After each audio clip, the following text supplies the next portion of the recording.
The thrills and chills in ghosty stories actually provide a great opportunity for children to practice the response of bravery to fear.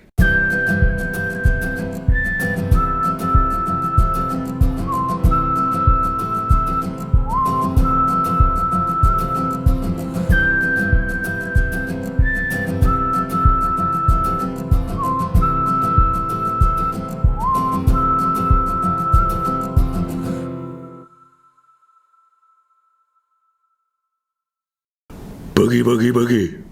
Hello everyone, you're watching YouTube. I'm Isaac and this is 10,000 Pretty Good Books, the channel for parents who care what their children read. And it's time for a review of The Skull, written and illustrated by Jon Klassen and published by Candlewick Press in 2023. This adaptation of a traditional Tyrolean folktale begins when a little girl named Ottila finally runs away. She runs deep into the darkening forest with a voice calling her name. She eventually finds a very big, very old, apparently abandoned house, but someone answers her knock at the door.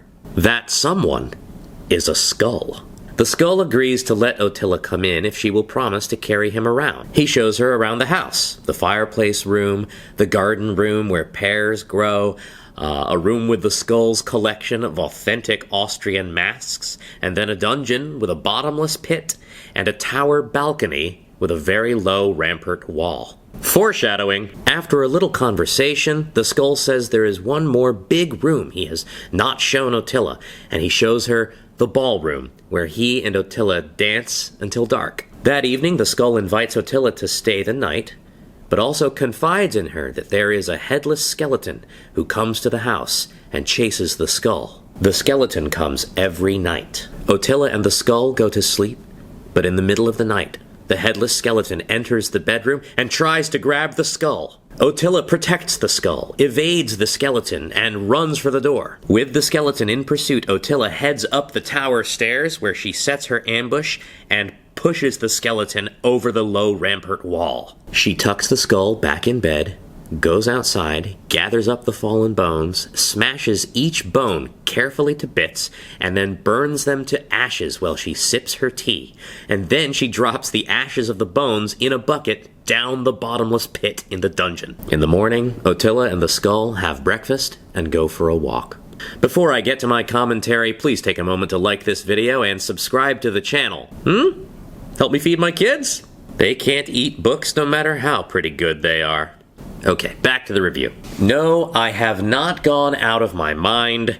This book is definitely spooky, and it's got an eerie atmosphere, but it's not too scary for kids, especially if their parents are reading to them. Jon Klassen carries the reader along masterfully, offering humor and comfort in places as the story clarifies before the intense part when the skeleton arrives. What he'll do is he'll give you something that's a little bit scary, but then he'll overturn the expectation, such as when a talking skull answers the door to Ottila, but then turns out to be a very well-mannered, polite, and gentlemanly cranium indeed. Or when he shows a wall covered in menacing-looking masks, but then, wordlessly on the next page, shows that Ottila and the skull have put two of them on right after the skull said you're not supposed to wear them.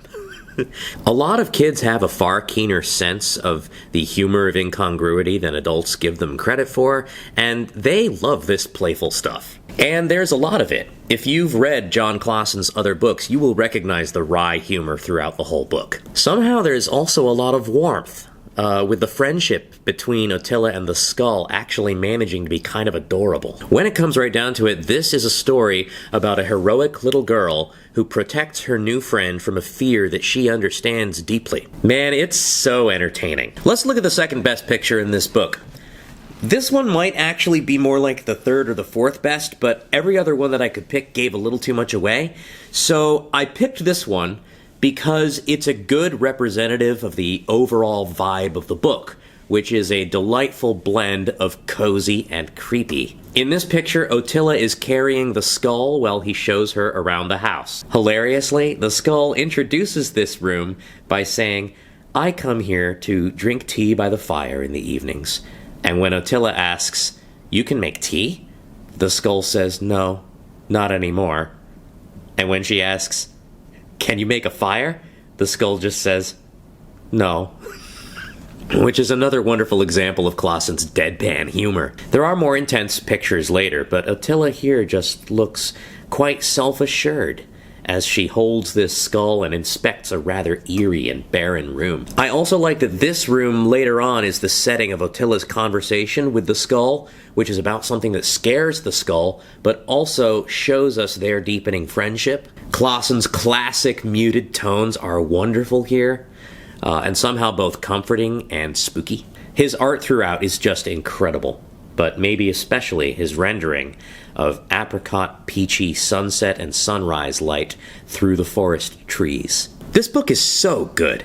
This one has some sticking power. The kids whose parents read them this book now are going to return to it in 10, 20, 30 years and read it to their own children. Like the greatest of great books, it holds meaning for all ages. Meaning that will communicate at different levels of experience equally well. Like the old grim fairy tales, there is much symbolic resonance in this story, and there are some very potentially serious and sad themes below the surface. However, children won't get the deeper and more tragic themes of the book until they're well old enough to handle them and consider them. As for the scary concepts themselves, a skull, a skeleton, the thing is, it's good for your kids to read some scary stories. A good author makes the imminent danger in the story temporary and knows not to paralyze children with something threatening beyond their ability to process at their level. If the author knows and loves children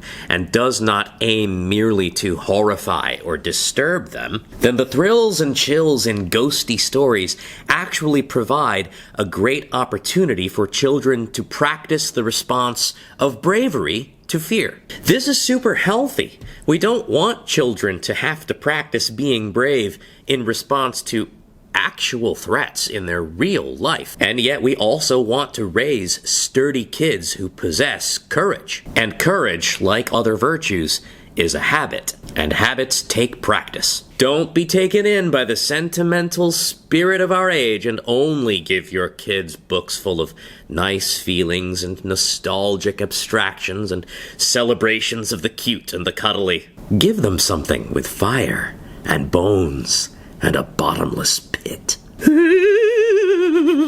As I've said, when I'm reviewing a book that just came out, I'm going to be a little bit more standardized with my rating and give it a number out of 10. I've got my own secret measures by which to gauge new books. You're not the only one with an algorithm, YouTube. From where I'm standing, this book deserves the monster score of a 9.3. I think we have to protect Jon Klassen at all costs. May he live to be 100. A discussion question for this one before I sign off. Do you think the headless skeleton is seeking just any skull to replace his missing one? Or do you think that the headless skeleton and the skull belonged together at some point? Which interpretation is more meaningful? Which one do your kids jump to first? Like and subscribe, but more important, if you know young parents of small children on the hunt for pretty good books, share this video with them. I really appreciate the support. If you've read The Skull yourself, or you're just excited to check it out, let me know in the comments, and also let me know, what should I review next? See you next time. Hi. Hi.